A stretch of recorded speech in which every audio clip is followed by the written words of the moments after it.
15 ke 40 ringgit? Hai, Assalamualaikum. Hari ni kita nak buat unboxing apa yang saya beli guna voucher 100 yang buku tu. So, let's check it out. Okay, dengan voucher 100 tu, saya dapat beli 4 buku.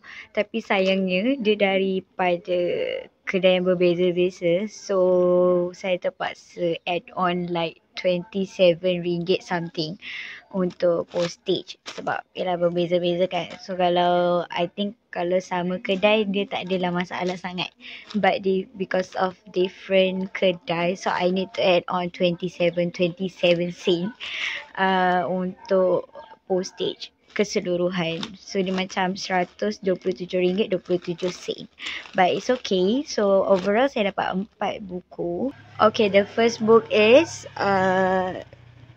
Dalami Makna Bacaan Solat. So buku ni I memang dah macam look forward. Actually dari TikTok lagi macam nak satu buku yang tentang bacaan dalam solat.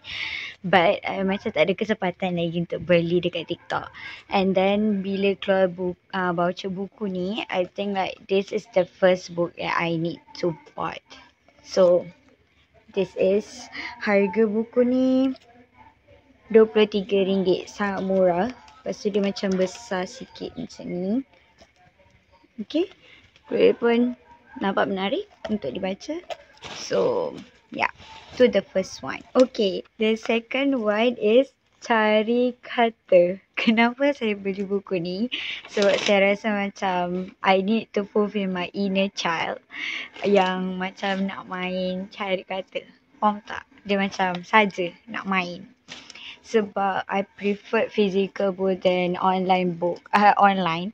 Sebab macam lagi senang kot nak cari.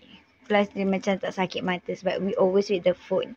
So why not kita guna physical book untuk buat benda ni.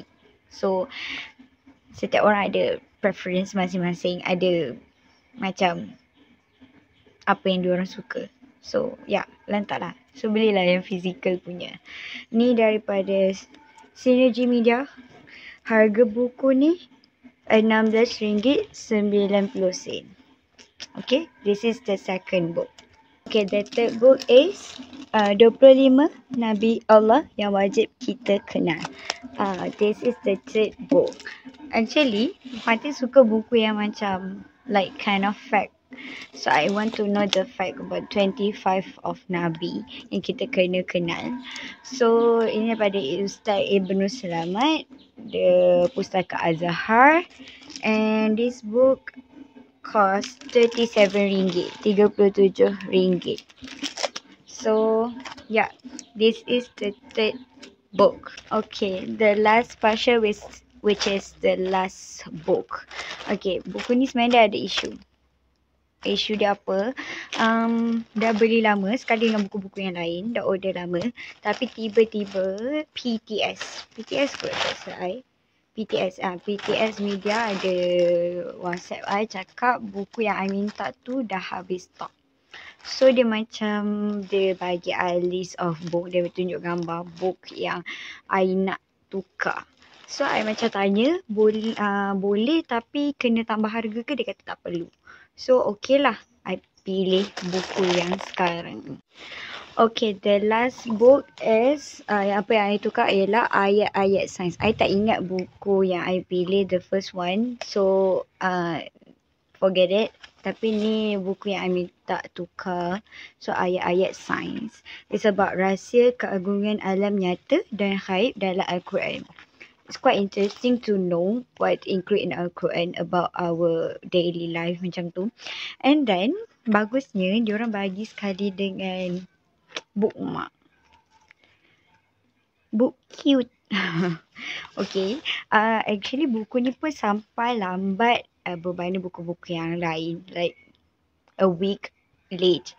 But it's okay. Sebab PTS pun buat kerja yang sangat bagus. Diorang diorang check balik, cakap buku tu tak ada stock, and diorang memang hantar dalam masa 3 hari lepas kita minta tukar tu, terus diorang hantar. So sampai kat rumah. Ni by the way harga dia RM15 sahaja. Range harga buku saya sekitar, I think sekitar 15 ke 40 ringgit.